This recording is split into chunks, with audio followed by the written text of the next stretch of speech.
terms of the running now to the end of the season and what you've had to cope with throughout, are you looking at this race for the top four at the moment? It's going to come down as much to players being fit, who's got the deepest squads and so on, as much as it is to do with, you know, the team you put out and the tactics that you have? Is it just about keeping as many players fit as you can to get 11 out on the pitch? Yeah, well, naturally, the squads with the deepest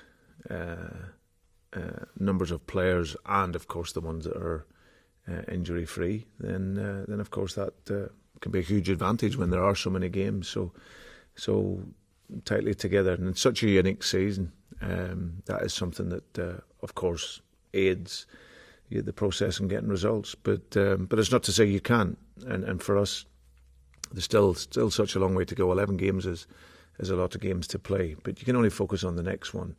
And as I've always said, it's not about being in the top 4 or the top 6 now. It's where you're at once the whistle goes on the 38th game, and when it ends, that's where you know where you are. So, but of course, if you, as I said, we hope in the next numbers of weeks we can get some of our players back, and but if not, we deal with it, and we look to get in a performance and get results.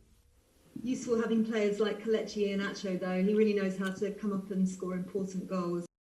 How important could he be for you for the last 11 games of the season? Yeah, well, he is very important. It was a brilliant goal. Like, the technique in that goal last night was outstanding, and Kel's always everything to the game when he plays. He works so hard. He's scored some very important goals for us, you know, this season and of late. But yeah, his goal and his importance is clearly there. He obviously scored that winner against Brighton as well. You've played them twice in the last 3 months or so, both victories. What did you learn from those games that you can use on Saturday? No, we just know it's a very difficult game. Despite their results, the performance level is very good. Been really impressed by Graham's work since he's been in there, and the game model he's tried to implement within his team. So they have nice confidence with the ball. The positioning game is good.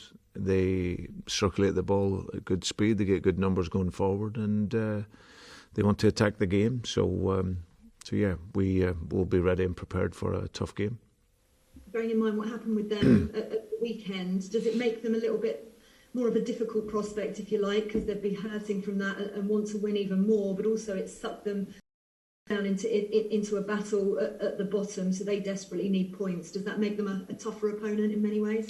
No, I don't think it's any more or less difficult. I think that the modern game, you have to put any disappointment you have behind you. They know themselves they had a chance to win the game. They missed 2 penalties, so forget about the free kick. They will be thinking that the game with opportunities and with the penalties. So the footballer nowadays and managers and staff, you've got to get on with it, and they've had a full week to prepare, and they'll be motivated, I'm sure, to get their win at home.